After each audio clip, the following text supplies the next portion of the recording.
Well, hi everybody. John Kemper here with head coach Dane Broadhead for this Helena High 2024 season preview. I almost jumped ahead of you and said 2025, but we'll stick to 2024. Does that sound okay? Yeah, I love it. Yeah, let's stick to the schedule this year. Okay, good. Yeah, I don't even know if the schedule's out for 2025, but we could take some guesses, but we'll stick to this one. Sure. So, well, Coach, thought it'd be a good time to hop on and chat with you a little bit about your team. And since it's the start of two-a-days, just started today, how has it gone on the first day of two-a-days? Yeah, it was great. It felt like fall. It was, upper 50s or low 60s when we hit the field this morning. It was really, really nice. Great day for football. And yeah, it felt good to be back. You put in a lot of work in the summer months and kind of grind through the camp season and weight room and all the off-season stuff. And then next thing you know, you wake up and it's finally time to play again. Yeah, I was going to ask you about how the summer went with camps and with lifting and the turnout for that, because that sets up, for the sets up for training camp and for fall and for all the games. How did it go this summer?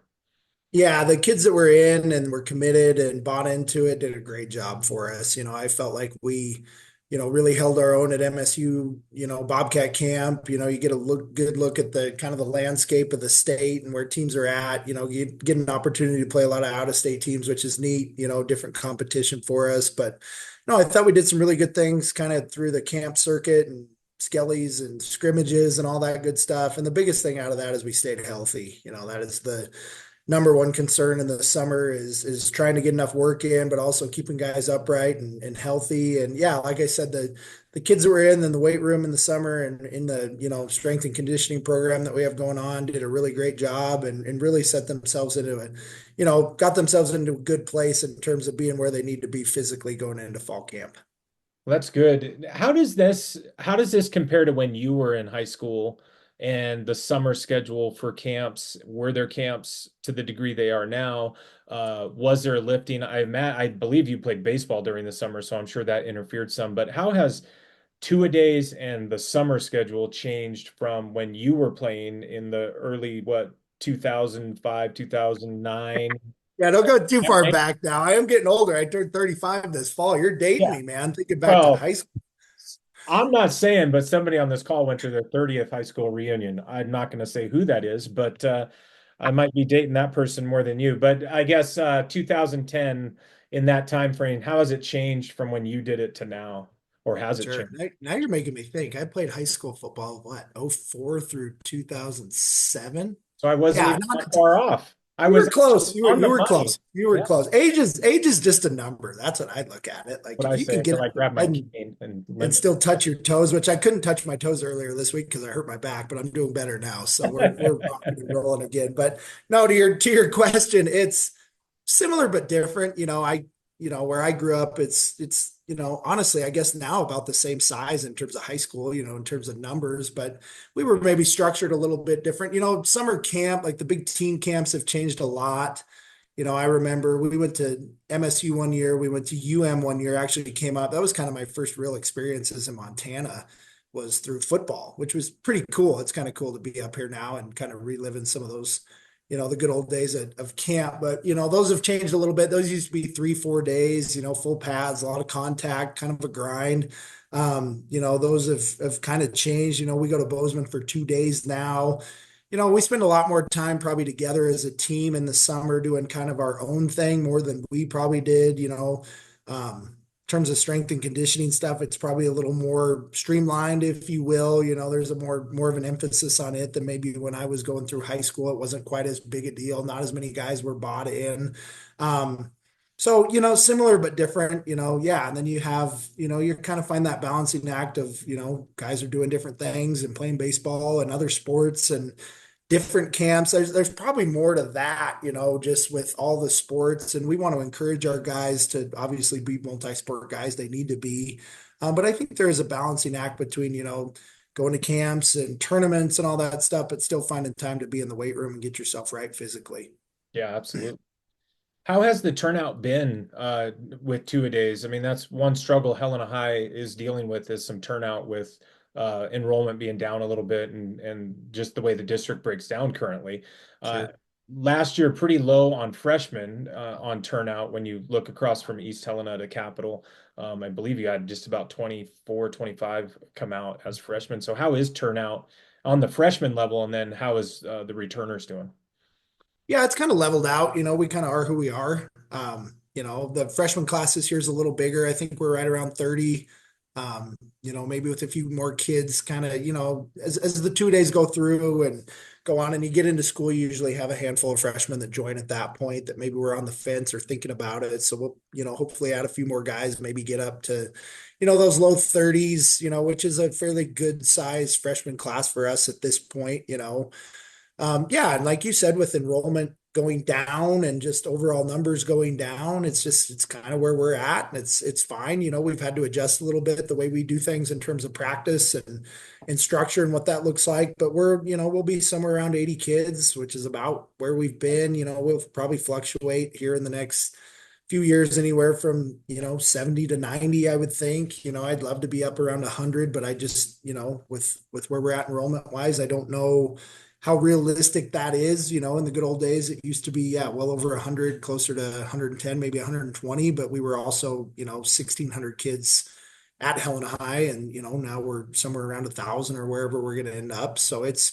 changed, but life changes, man. You got to adjust. That's the beauty of coaching, or business, or whatever venture you're involved in. Things change, times change, and you've got to either change with them, adapt or die. So that's kind of where we're at with the overall program. Great. And as we dive into the program, I thought we'd just start with coaches. You have some new coaches coming on and stepping into the program. Thought take a chance and maybe talk about those guys, and then some of the returners, the old breed like Schulte. Well, that's the really old breed is Schulte. So maybe we won't talk about him because he'll get offended. But he's not a Yeah, coach. No, Coach Schulte's back. We'll start there. Yeah, D yeah. coordinator. Been doing it a long time, and I am so fortunate to have the majority of our staff back. I say this a lot, but it's the best thing that I have going for me as a head coach.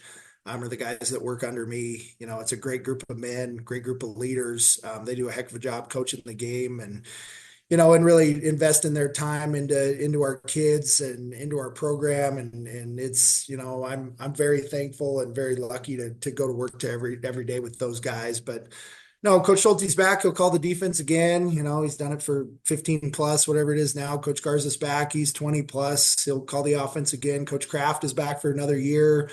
Coach Flade will lead our freshmen and work with the wide receivers. Coach Pickens on the offensive line. Defensively, Coach Cicero's back. Carey's done it for, 13, 14 years now, whatever it is. Isaiah's back. Coach Check's back coaching the linebackers. Sean Bloomquist is back again, another, one of the best to ever do it at Helena High. He'll be coaching the backers this year. Did add a couple new faces. Yeah, Paul Applebeck is a guy that moved from Nebraska a couple years ago. He's helped with the small fry program. I know he helped Manny with the seventh, eighth grade group the last couple years. He'll be working with the O lines, doing a great job with those guys. And then Chris Silvanen's going to work with our freshman defense. He's a long time small fry coach. He's done it for a long time, and again, another Helena High guy. So when you look around and look at the landscape of it, it's a lot of guys that have either been associated with AA football for a long time, and specifically Helena High. A lot of guys that have played and been there and done that, and it's great to have them back. And the new faces like I mentioned. So it's a great staff to work with. So I want to talk about Coach Cicero for a second because the dude sells houses, he coaches, he's a teacher, and then he does this graphic design on the side. Um, why has he not made a cool graphic design of you? Maybe coaching with explosions in the background or some, I don't know, crazy color scheme. Like you need that. I think you No, my ego doesn't need any more boost. My head can't get any bigger. Literally, I can't find a hat that fits me. So I certainly don't need any more hot air, man. I don't But know. he does. Well, He kills it with he's he doing does. all that. He's doing our poster this year. And yeah, he's gotten big into that. I know the Thunder reached out. He's a big Thunder fan, and they reached out, and he possibly has some stuff in the works with those guys. So that's pretty big time. Oh, so maybe in a couple of years we'll be like, I knew him when, Yeah, as hopefully. as Yeah, he's just living write it book up in hotels and Oklahoma City. Seriously, drive down to Salt Lake and catch them when they're on the road swing Yeah. playing the Jazz or whatever. I guess that's the closest NBA team we got, isn't it? Are they an NBA team still? I don't know. I went in April and They saw got hockey. They're adding hockey this year. they That's are, the draw. and that's going to be You know, good. pro I went hoops is down what to it Salt is, Lake but and pro watched it. hockey's awesome. I watched a Jazz Nuggets game at the Delta Center, and I got in for $4.62. So Really? That's yeah, a steal. yeah, yeah, You it can't get was. anything for $4 and And it 62 was cents. I know, and it was so riveting I left at halftime. So anyway, that's There the you quality that I was seeing that night. Anyway, but I thought let's move on to your offense and defense. We'll start with offense this time, but thought we'd go through just kind of your your personnel groups and start with the guys who really make it all happen and set up everything, the offensive line. How do you feel they're developing this year, and what do you expect from them? Oh, I love it. I'm glad you started with that group. Yeah, honestly, the five that we'll have starting for us, if I had to pick a position group that won the offseason, it was those guys. We sat all of them down after, after the playoffs last year and kind of when the dust settled, and we basically told them, like, guys, you have to gain weight. You have to get bigger. I felt like we, obviously looking at that last playoff game, I think we rushed the ball for 15 yards or whatever it was against Gallatin, and that doesn't get it done. You're never going to win, big football games doing that. So, challenge those guys really did, and they answered the bell. I think between the five of them, they gained close to 150. I think they're up to about 175 pounds between the five of them in terms of, weight that they've gained in the off season, and it's it wasn't just like eating like you and I do, eating pizza and Twinkies and adding bad weight. These dudes were adding good weight. So, Are I you? mean, I had a salad being today. honest, just being Okay. honest. So, it's, yeah, Yeah. they look good though. It's Matt Marcil, Cole Flugie, James Fox, Nick Kantorowitz, and then, kind of the really bright light in that whole group is Talis Arrigo, a kid that's coming off two ACL surgeries the last 2 years, hasn't got to play a varsity down yet, Yeah. and has just done a tremendous job. It's not to take anything away from the other four because they really worked their butts off as well. Yeah. But, Tallis has just done a great job this offseason to battle back through some pretty difficult injuries and to stick with it. A lot of kids in this situation would have hung it up long ago. So just Yeah. can't say enough about him and that core group of guys. There's a couple other kids behind him. CJ Fritz is pushing for time. He'll be a good backup kid, that's ready to go if his number's called. And no, I just can't speak, highly enough about that position group. They've just done a great job this offseason. Then we'll go to your receiving core. Obviously, you've had some receivers graduate last year. You have another crop. You still have Jackson Lieberg in there. But what do you think of your receiving core this year? Yeah, you got obviously start with Jax. He's a known commodity now, been a, 2-year starter for us, played corner as a sophomore and then kind of exploded onto the scene last year at receiver, especially with, Manu missing some time last year due to injury. It was kind of Jackson's, role to step up, and he really did a great job. Second team all conference kid coming back. Very explosive, obviously can jump out of the gym. I think his basketball highlights show that, and that translates to what we're asking him to do. So he'll be an outside, Z receiver for us, a go up and get it guy, a 50-50 ball guy that, Mac has a lot of comfortability with, throwing the ball down the field to him. And then there's a bunch of other guys that are, obviously losing Brett and Sam and some of those kids from last year. It's next guy up, and it'll be Carter Petrie inside, it'll be Brady Swenson, Caden Corthals, Cam Bullock. I'm just kind of rattling off the names of dudes that are competing for time. And, I'm happy about all those guys. They've had good summers. They had a good camp circuit, good Skelly circuit this summer.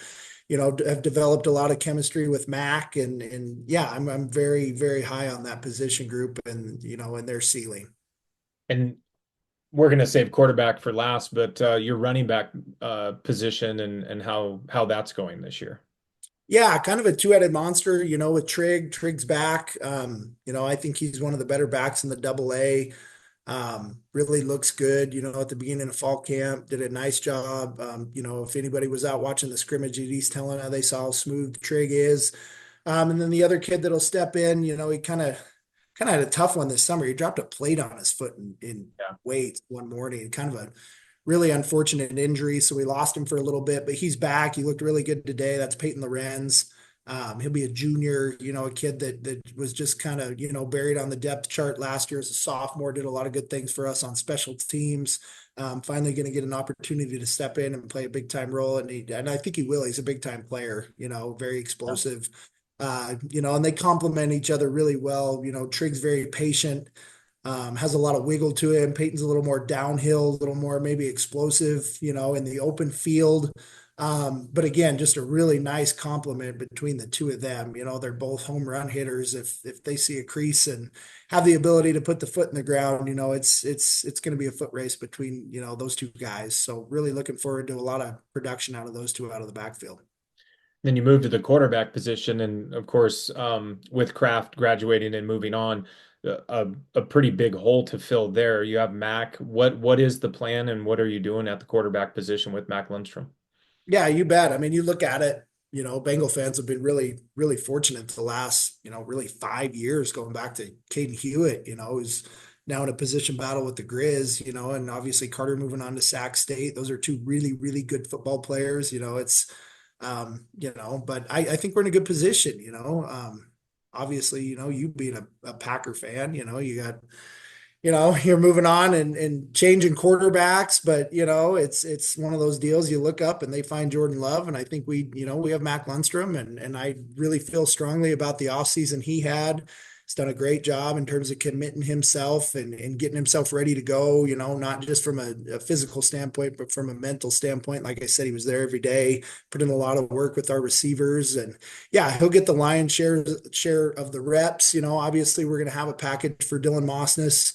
Has played a little quarterback throughout his time in the program, obviously does a ton for us playing, tight end and outside backer and just all the things that Moss does, in my opinion, one of the best competitors in the AA. But yeah, it'll be a nice balance between those two.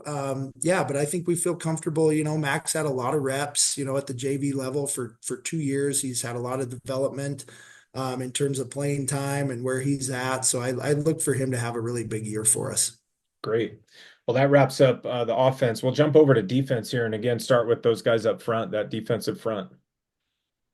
Yeah, you jump over to the other side of the ball, and honestly, where we're at, guys are playing both sides. So it'll be a mix of those, O-line that we talked about. But there's a couple other kids, that maybe won't get the reps, from an O-line perspective that are going to jump in. That's a Peyton Severson, Chase Orchard type kid.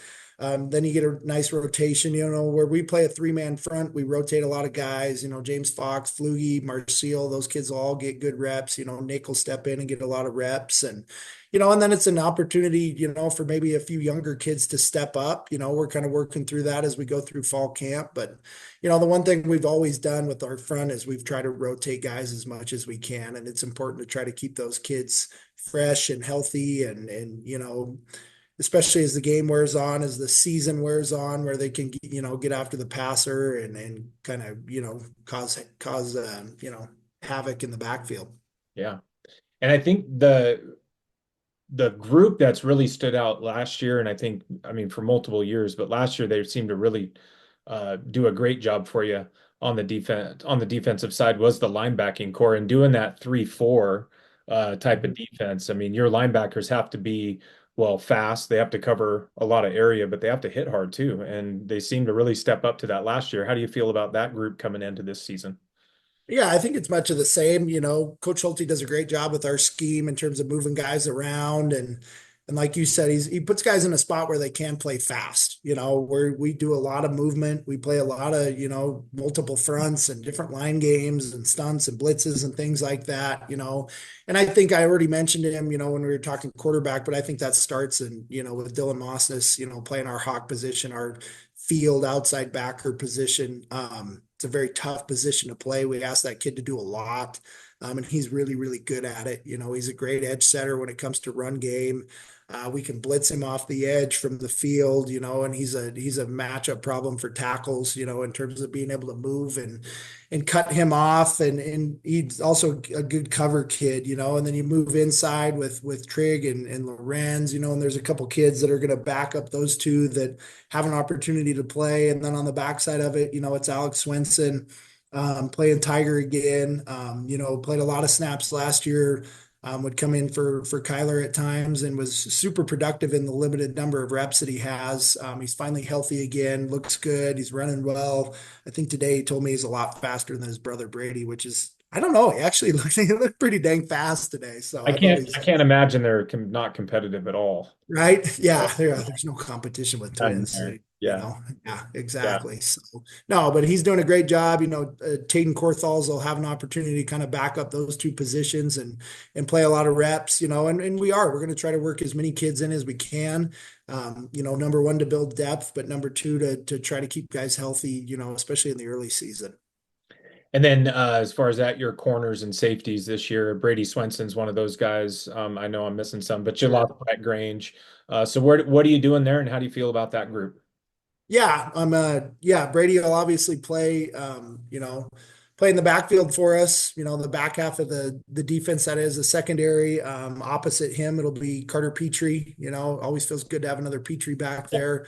Carter's a very hard-nosed kid, smart football player. The nice thing about those two, we put a lot on, in terms of coverage on our safeties to, get things right and get the coverage set the way we want it. And those two are really, really good at it. They're both very smart football, good, in terms of football intelligence. They're smart football players. They communicate well with each other and they get, things organized and set on the back end, which is big. Jackson will play some corner. Opposite of him will be Pacer Libert, another really, really good athlete who's now has an opportunity to step in and play a lot of varsity reps for us. Austin Rose, another kid that we're looking to maybe rotate back there. Riley Schulte type kid that's, nipping on the heels of some of those guys to push for reps. So yeah, there's a handful of guys that'll get an opportunity and I've been very impressed with those guys as the summers went on and look forward to watching them play, once we get into the meat of the season. And then we got to talk about the group a lot of people forget about, but it can decide games, and that's your special teams. So, kickoff coverage. I think what we'll focus on is mainly your kicker and punting. Like, Sure. who's setting up for that, and how do you feel about that group so far? Yeah, I actually feel great about our kickers. There's honestly three of them. Drew Esponda's back. Trig kicked last year for us, did some, PAT field goal stuff. And then Eli Nearing's a sophomore kid that's got a really, really strong leg. So he's kind of pushing those two for reps. Feel really good about that. I'm not sure, quite how that's going to shake up right now. It's kind of still an open competition this early in camp, but feel really good about those three kids and where we're at with that. Jackson's probably going to be our punter. I don't know. Mac is really holding on to it. He really thinks he's got a chance to push Jackson to punt, but I don't know if he's quite there yet. So Yeah. Jackson's got a pretty strong leg, and we've done some stuff in the past, with Woody back there and our rugby punt and stuff like that, so we'll probably stick to our roots with that and hopefully, make some big plays in the punt game and the kick game. And, what's cool about special teams is it gives a lot of those other kids that maybe aren't starters on offense or defense an opportunity to prove themselves, whether it's a senior, junior, all the way down to the sophomore level. You got to start somewhere and find a way on the field. And special teams is a really big piece of the puzzle. And there's a lot of hidden yards and a lot of big plays. And there's been a lot of playoff games that are won and lost in special teams. So it's a great opportunity for some of those guys to see the varsity field. And as we're running out of time here, oh, actually, we're okay. We got about 9 minutes and 40 seconds. So sorry. Zoom, Oh, the unpaid plenty version of of time. Zoom. I don't want to pay for this. Anyway, um, your returners, kickoff returners and punt returners, who do we got for that this season? At least Yeah, right. it'll probably be, yeah, I mean, again, kind of an open competition for kick returner. Still trying to, kind of feel that out. Obviously, Pacer's in that mix. He's one of our fastest sprinters on the track team. Even an Ian Thompson kid, a sophomore that, nobody's heard of yet, can really, really run. Peyton's got an opportunity to probably be back there a little bit. Lorenz, Brady Swenson, Carter Petrie is probably our punt returner.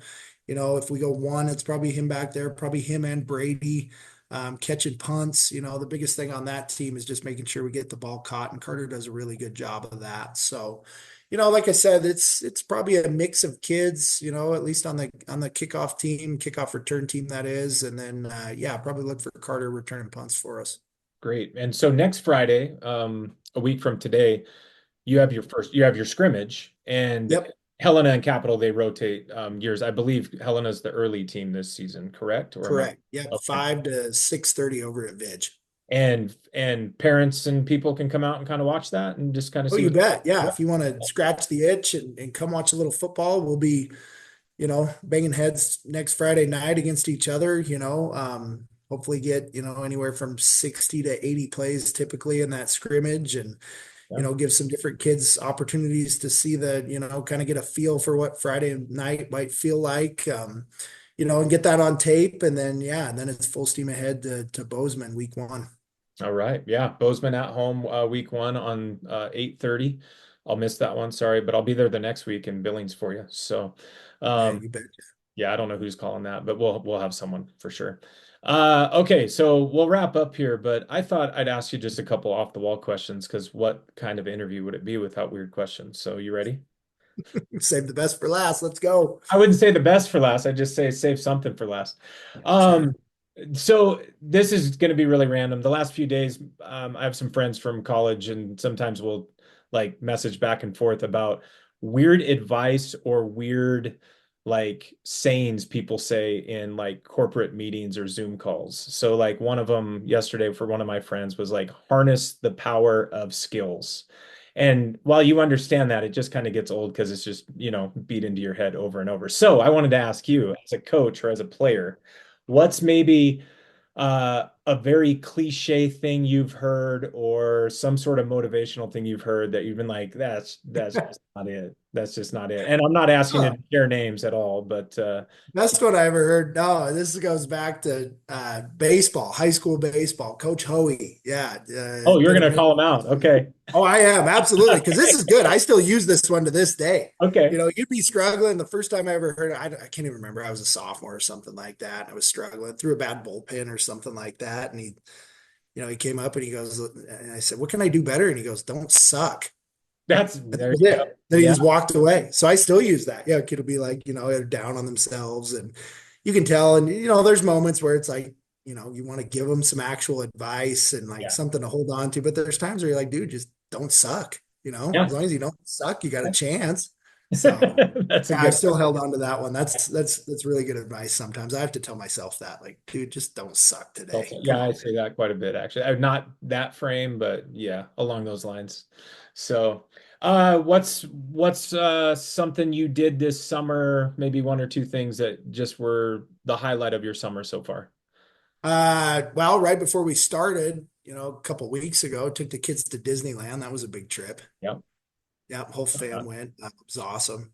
Just ate churros and rode rides and screamed my lungs out on Guardians of the Galaxy. That is a terrifying ride. And Is it? only Coach Schulte is the only one that gets it. Oh yeah. Oh, All these I people are haven't saying tried they it. love it. So you've never been on that ride? I haven't been to Disneyland in like 12 years, so I do Oh, need it's wild. It's wild. I was screaming louder than anybody on that ride. And there were little kids on it. I don't do heights well, and I don't do like Oh, okay. rides and stuff very well. I work myself up and oh yeah, man, it was an event, but it was really, really, really fun. We had a great time. That's good. That sounds like a good way to start summer for sure. All Totally. right, Coach. Well, we're going to let you go. Just a reminder, everybody, you can listen to every game with Helena High on KCAP 950 AM, starting at 6:45 with the Bengals pregame show, kickoff at 7. And do watch the schedule because we have two Thursday games this season, one in Butte, and then one on Thursday, actually at Nelson Stadium. Let's talk about that for a second while we got about 4 minutes and 30 seconds left, Coach. Sure. New turf, new lights at Nelson Stadium. Both Capital and Helena were given one game at Nelson this year. And Helena gets, I think, a pretty special one. It'll be a little different, but it's going to be a senior night against Sentinel on a Thursday night at Nelson Stadium. Yeah, kind of cool, kind of unique. Obviously the first time on the turf over there. Cool to see that project done. I remember, getting recruited back in 2006 and they had the lights and the turf and all the drawings and it's like, yeah, coach, it looks great, but here we are 20 years later and it's, Yeah. finally done. Just took a little longer than maybe people thought, but Yeah. no, it looks great. Great upgrade for Carroll, obviously, in their facility. And yeah, I think that'll be special. It'll be a little different feel. We haven't played a game in Nelson and it's been a while, Sometime. crosstown Crosstown, years ago, probably. the Paul Hart catch in the back of the end zone. So, Yes. Yeah, yeah. So it's been a while. Thursday night game against a really good Sentinel team. Like I said, senior night. So hopefully a special night for those kids, kind of the culmination of their, you know, high school careers. Senior night's a big deal, obviously, and to do it on a Thursday at Nelson on the new turf with the lights and all that. Hopefully it's a great experience for those guys and a great night to be a Bengal. Well, and I'm glad because it's late in the season and they have a great Right. response. So maybe I won't freeze. Seriously. Yeah. Yeah. Then we go to Naranchi the next week on Thursday. So MEA Yeah. week. So Yeah. hopefully people before they leave and get out of town will drive down to Butte and watch us play the Bulldogs because Naranchi's a pretty special place. Pretty Yeah. cool. Very special A place little for colder for you though. little colder. Yeah. I'm still trying to figure out if I might weasel my way out of going to that one. I'm just kidding. I'll be there. You got to go to Naranchi, man. Yeah. It's the Mecca. It's great. It's a Place is great. awesome. Yeah. All right, Coach. Well, hey, thanks so much. We'll catch up with you, I'm sure, throughout the season, but we'll talk to you soon. You bet. Thanks for having me. Thanks, John. Yeah, thank you.